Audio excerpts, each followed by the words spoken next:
Have to make sure you're watching. All right.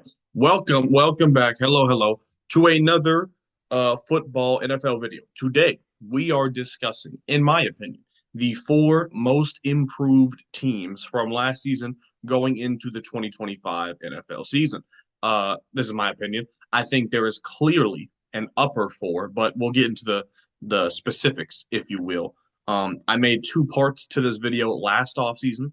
I believe I had the Bears, which was wrong, the Jets, which was wrong, the Texans, which was wrong.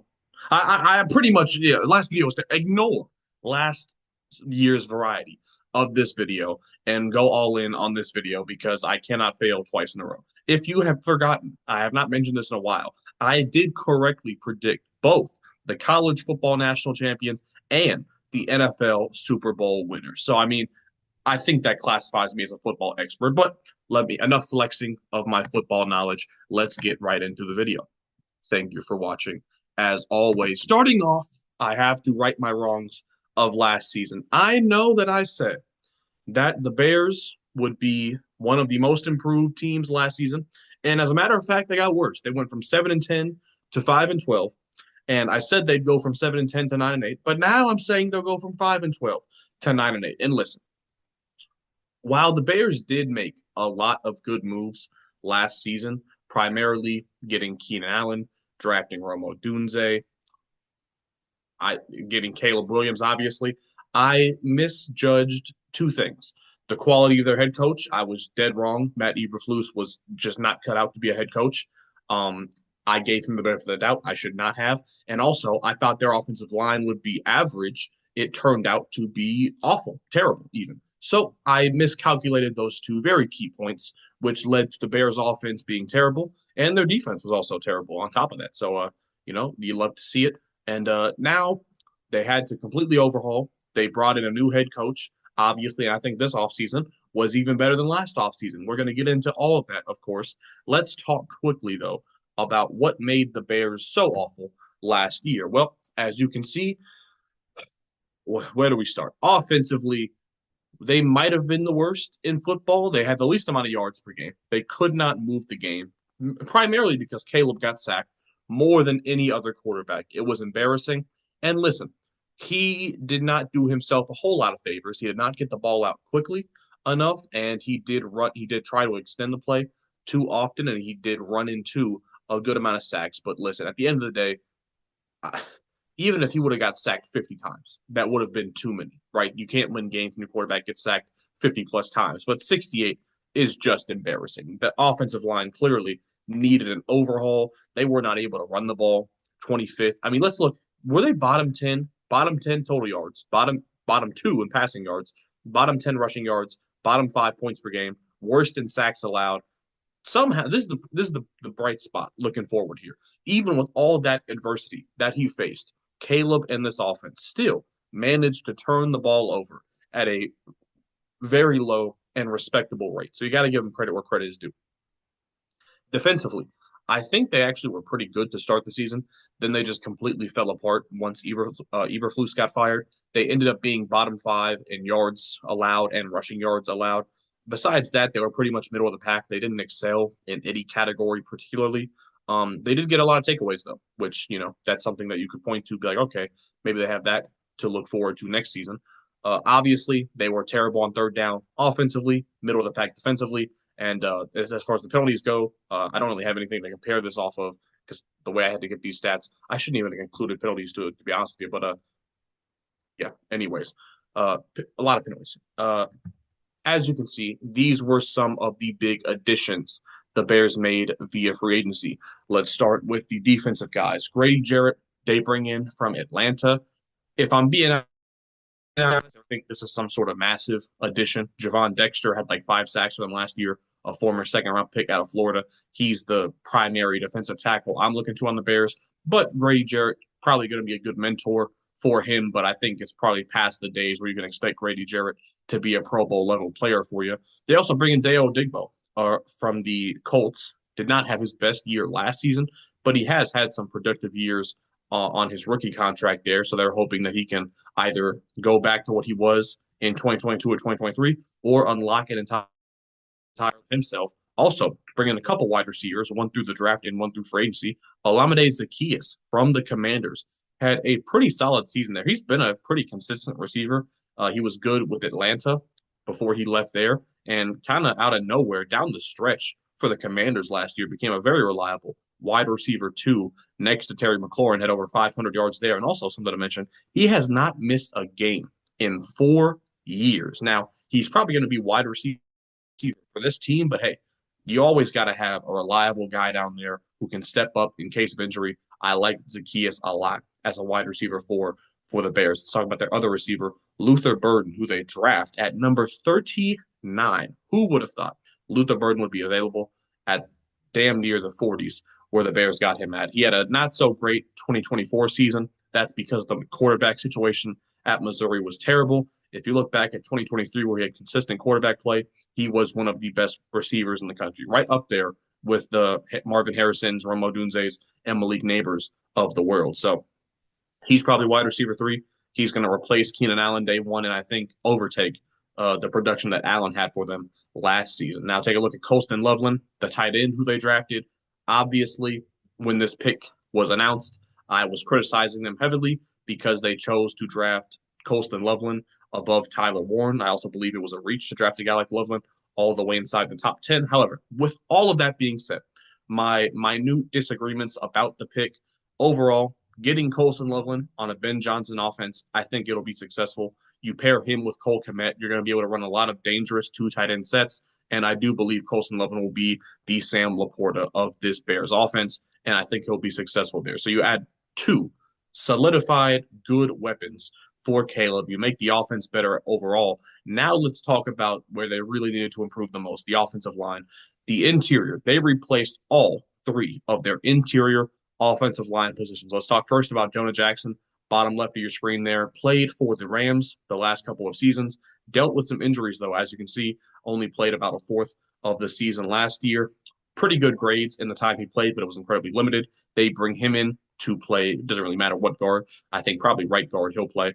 They bring in Joe Thuney from the Chiefs, and this is just the major one here. Joe Thuney was playing at an all pro. Joe Thuney was the best guard in football last season until the Chiefs decided to move him to left tackle, and that tanked his grades overall. But keep this in mind. He's a guard, a pure guard who got placed at tackle, and his grades were still at an all pro level by the end of the season. So Joe Thuney, I believe he has 1 year left on his contract, so they might have to extend him after the season. It may even be a 1 year rental. But man, getting Joe Thuney, potentially the best guard in football, when you have a need at guard with the young quarterback, that was an absolutely stellar move by the Bears front office. And then you bring in Drew Dalman from the Falcons, who he only played about half the year last season due to injury. But look at his numbers. When he was out there, Drew Dalman was one of the best centers in the game last season. So you make just massive, massive upgrades to the interior of this offensive line, and you get Caleb more weapons on top of that.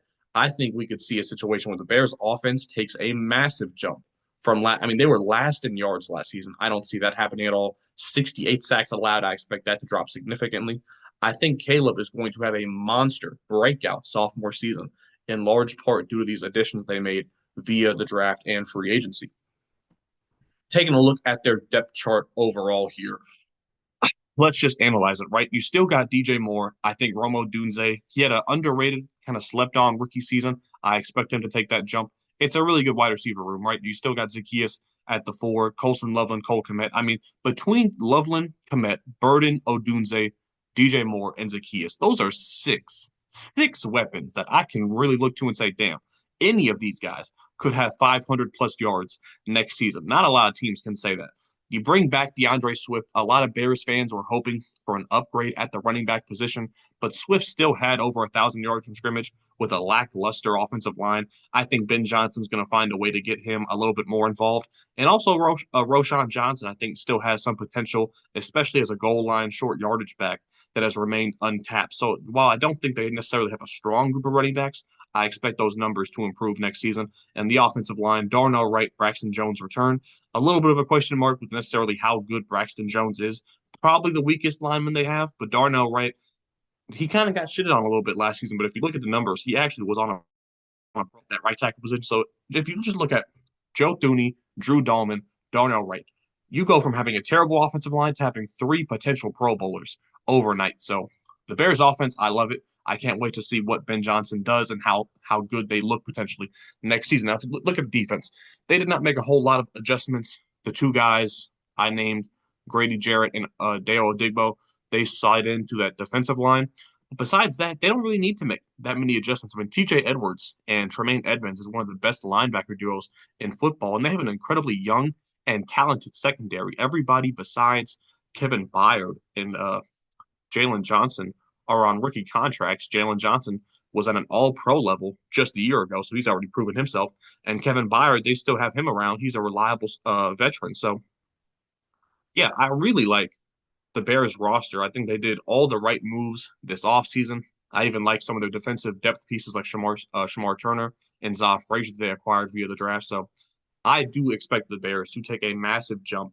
And the only problem for me is that they're in such a good division. I mean, if they were in the NFC South, for example, I might even pick them to win or that division rather. But because they're in arguably the toughest division, the NFC North, I mean, there could be four teams in the North with the winning record next season. So it's going to be tough to overcome that. But man, I do think they're going to put a whooping on some teams next year, where opposed to as last season, they were the teams getting whooped on most of the time. So keep an eye on the Bears, definitely.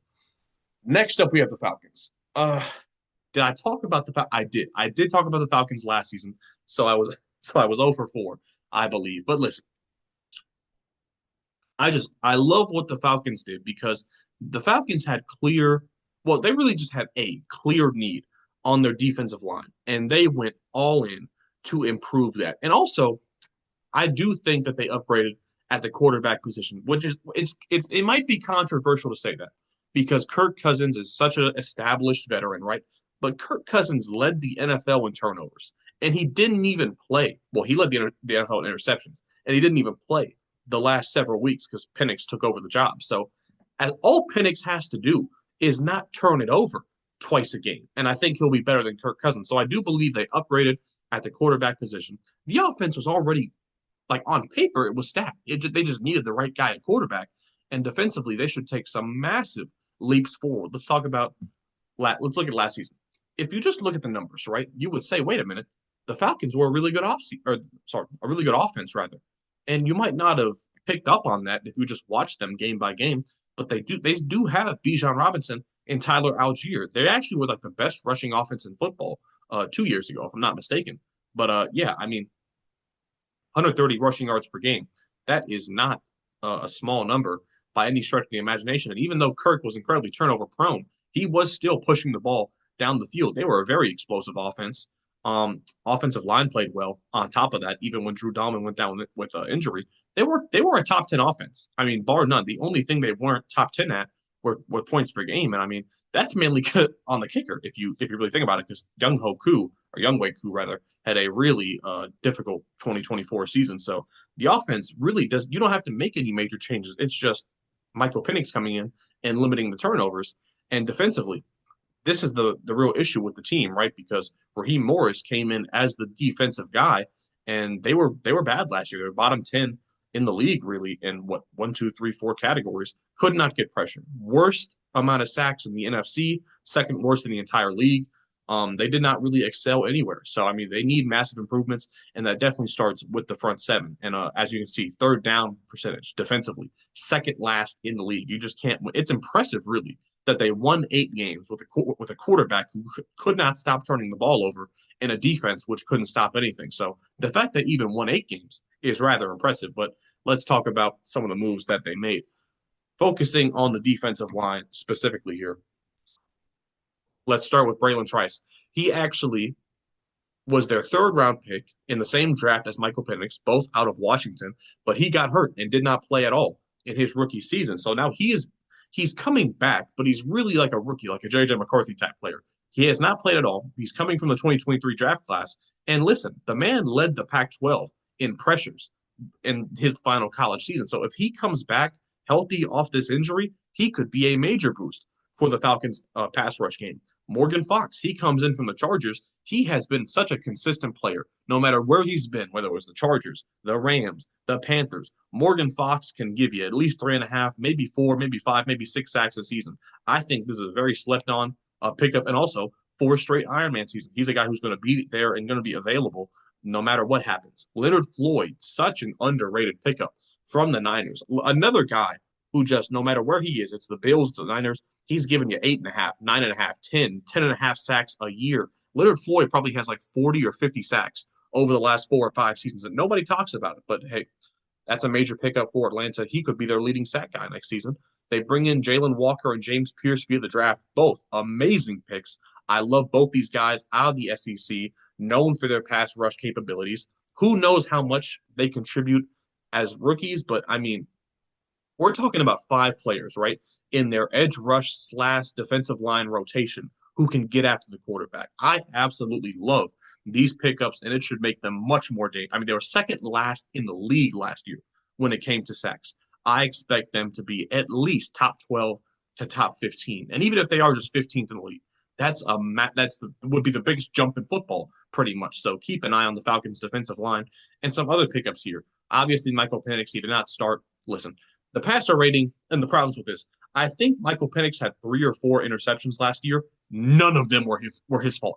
Every single one of Michael Penix's interceptions last season, I believe he hit the receiver in all 10 fingers. You cannot put a single turnover on Michael Penix from last season. I thought he looked really good. I thought he ran the offense effectively. He missed a couple throws, but of course, I mean, he's a rookie coming in at the end of the season with opposing defenses already in the swing of things. I mean, I thought he pushed the ball downfield effectively, and I think coming into a sophomore season, he will look much better. And I thought he looked good at the end of the regular season. So, I mean, every game that they lost, by the way, didn't they lose to the Commanders in overtime? They lost to the Panthers in overtime. Both of those overtime losses that they had at the end of the year, it was because Michael Penix didn't get the ball in overtime. If I'm not mistaken, he's playing against 2 good young quarterbacks, Bryce Young, Jaden Daniels, and he scored like game tying drives in the fourth quarter, but he didn't get a shot in overtime. They lost both those games. So I mean, I thought he played really well at the end of last season. I do believe next season he will be better than what Kirk was for them this previous season. And also at the safety position, they get Ryan Watts out of Notre Dame. He has like 13 interceptions, which leads the NCAA over the last 2 seasons. They bring him in to play opposite of Jesse Bates. And do you know what Ryan Watts' player comp was going into the NFL? Jesse Bates. They now have 2 ball hawks in that secondary playing next to each other. That's going to be nightmarish for other teams to try and throw the ball deep against. I mean, I just love the moves. I love the moves the Falcons have been making. Take a look at the offense, first of all. I mean, it's the exact same. They made no changes besides quarterback, which was he was already the quarterback the last month of the season. And then Ryan Nuzile, he was already the center the last half of the season after Drew Dalman got hurt. So the offense is exactly the same. They keep 100% of their continuity from the end of last season going into this next season. I think that's only going to make things better. And defensively, 4 new starters between Fox, Walker, Pierce, and Xavier Watts. I do think Leonard Floyd's probably going to end up being a starter over a guy like James Pierce. That's just my opinion. I mean, you got a guy like Floyd who's been there, done that. But I mean, 4 new starters, whatever way you want to slice it. You add Divine Diablo into the linebacker rotation, and in the secondary, Xavier Watts, Jesse Bates, AJ Terrell. It's just, what do you not like at this point? It's just, man, I feel like now you cannot make an argument that the Falcons don't have the pieces. They absolutely have the equipment to be a top 10 offense and what should be a top 12 to top 15. You cannot be in the bottom 10 where the Falcons were last year. You at worst have to be middle of the pack defensively. I would argue they're top 13, top 14 defensively. So they have to get better. And if they do, I think a 10-win season, NFC South title, potentially. They're going to be fighting with the Buccaneers, but the Falcons have to win double digit. They just have to win double digit games. It's been like 7 years since they had a winning record. If they don't do that, they got to fire fucking Raheem Morris. They just have to. Next up, the New England Patriots. I don't even know how you can argue this one. They made so many moves. They spent so much money this offseason. It's an absolute no-brainer that it's the Patriots. They hired Mike Vrabel, who is an absolute, say what you want about Mike Vrabel. He is a floor raiser. The Titans were never a bad team as long as Vrabel was over there. And I think it's going to be the same story with the Patriots. By the way, former player, I think he was. I think he won a Super Bowl with the Patriots. I don't know what position he played, probably linebacker or defensive line, something like that. But he has that Patriots mentality. I think he's going to turn things around in New England. Let's talk about what he has to turn around. The Patriots had no positives last season. They were terrible offensively until Drake May came into the fray. And even once he did, it was literally just the Drake May show. He had nothing to work with around him. Defensively, they were terrible. Did not get any pressure. 28 sacks on the entire season. Bottom two in takeaways. I mean, look at those two bottom numbers. How do you succeed when you're last in sacks and second to last in takeaways? You cannot succeed whatsoever. The Patriots were horrendous. They were abominable. They were bottom five on third down offensively and defensively. It was embarrassing. They sucked. So, I mean, there's just no point in even talking about this. But take a look at what they did. Firstly, they brought in some help for Drake May, noticeably at the wide receiver position. They bring in Stefon Diggs to be their wide receiver one. Some people are doubting this move.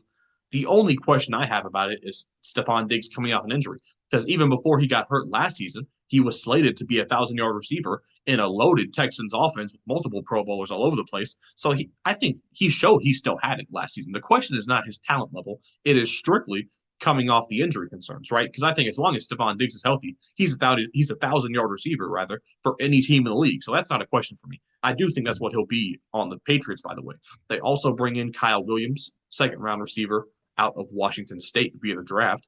I'm not going to put him on here because there's just so many names on the offensive line. Major, similar to the Bears, major additions on three different positions. They switch out both of their tackles. Firstly, Will Campbell, their projected left tackle out of LSU, absolute stud, consensus best lineman in the entire draft. He's a day one starter, plug and play at the left tackle position. That was a home run pick. They bring in Jared Wilson, I believe in the third round. Jared Wilson, consensus best center in the entire draft. And while they did bring in Garrett Bradbury via free agency, the reason I decided to not include Bradbury right here is because I think he's more of a band-aid, and I think Jared Wilson, by the end of the season, will be the solidified starter for the Patriots at the center position. And then Morgan Moses at right tackle had a not so bad year last year on the Jets. He's been a pretty consistent player at that right tackle position.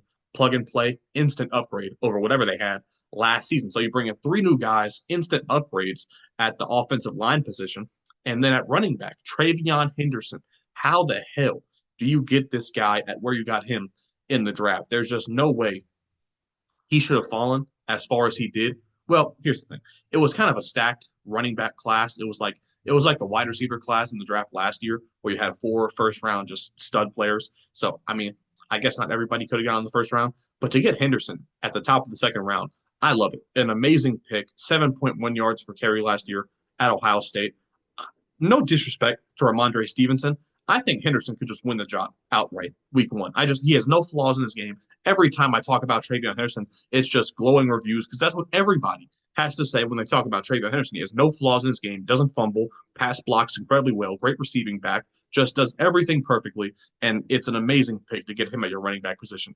And then defensively, they spent more money than anybody in the league, I think, on their defense, and it showed up, especially with these three guys right here. Milton Williams, a stud from the Eagles defensive line, showed up big in the playoffs, had a massive performance in that Super Bowl, only missed one game in his career. The numbers don't pop out at you because he was mainly a part of a great Eagles defensive line rotation, but now the Patriots are asking him to be a standout stud on their defensive line next to Christian Barmore. Harold Landry, I don't know why more people are not talking about this. I think this was their biggest pickup in the entire defensive selection they got. Because Harold Landry, he's been a Pro Bowler on the Titans, and people are acting like he's washed or he doesn't have it anymore. He had 9 sacks and 15 TFLs last season. I don't know how you can say a guy who had 9 sacks last year is washed. I mean, he's way better than a guy like Joey Bosa, for example, who has not had 9 sacks in like 5-6 years. Von Miller, for example. So he's not on those guys type level. He is still a productive edge rusher. I think he could be their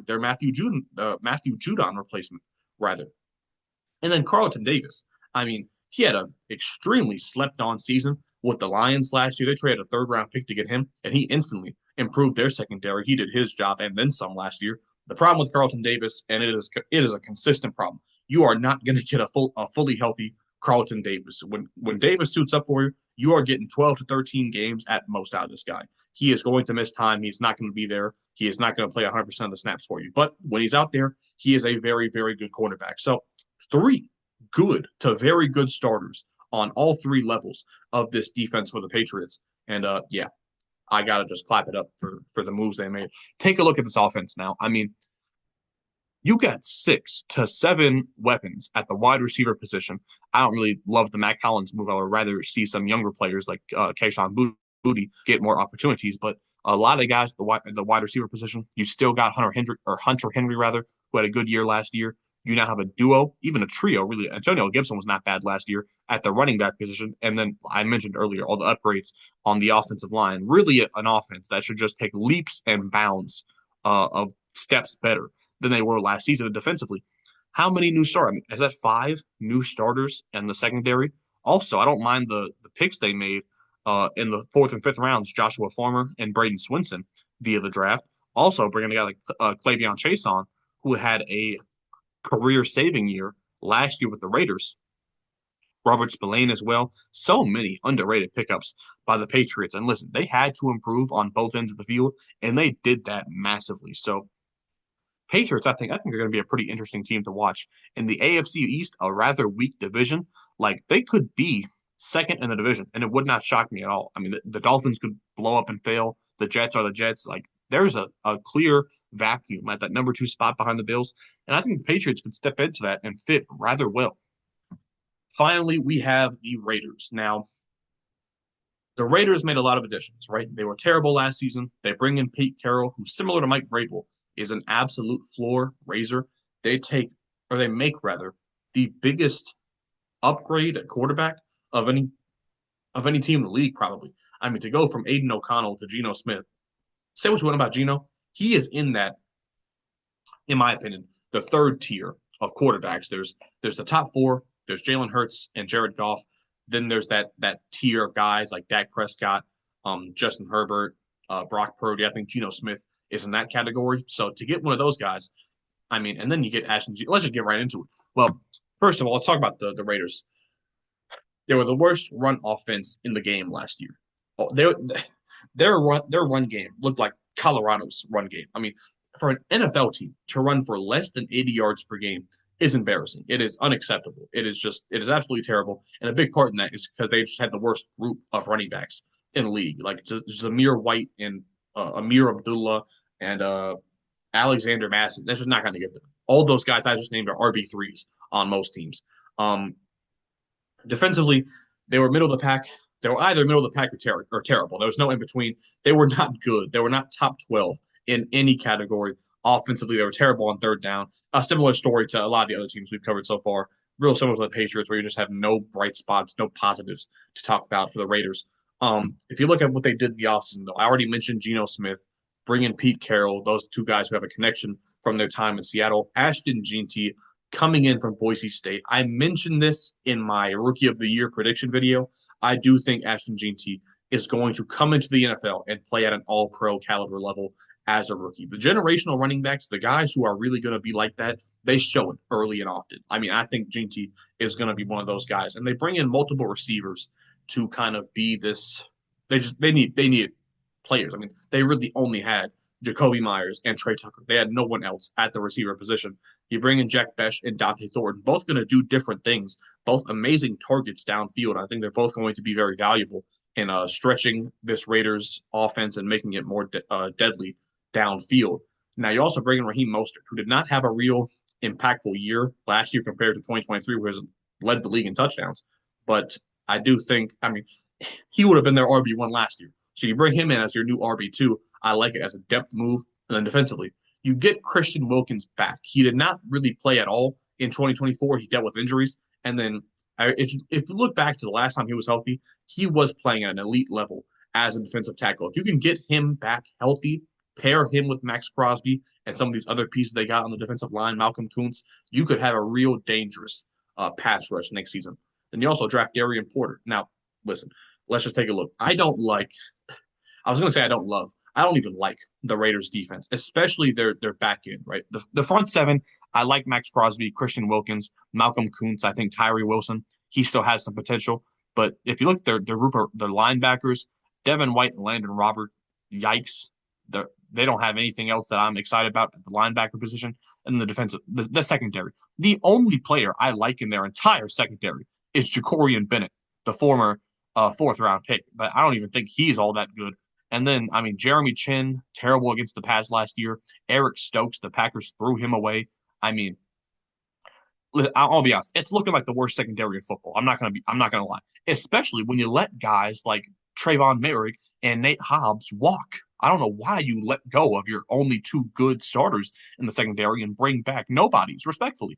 But yeah, the secondary and linebacker room is going to be very, very tough. I expect the Raiders to be a bottom five defense next year, but I expect their offense to excel so rapidly that it's actually going to make up for their slack defensively in a way. So yeah, I do expect the Raiders to take jumps forward. I don't think they're going to be a playoff team or anything like that. I still expect them to be the worst team in the AFC West, but I think they'll be respectable. Like I don't think they'll go winless in the division. I don't think they'll go, 5 or 6 wins. I think Pete Carroll sets a real good floor for whatever team he's on. I think the floor for the Raiders would be like 7 wins, and I do think 8 or 9 wins is possible, depending on how good Ashton GT is. So that is going to be it for this video. Part two will be out rather soon. So leave a like if you enjoyed, subscribe if you are new, and I will see y'all on the next one. Peace.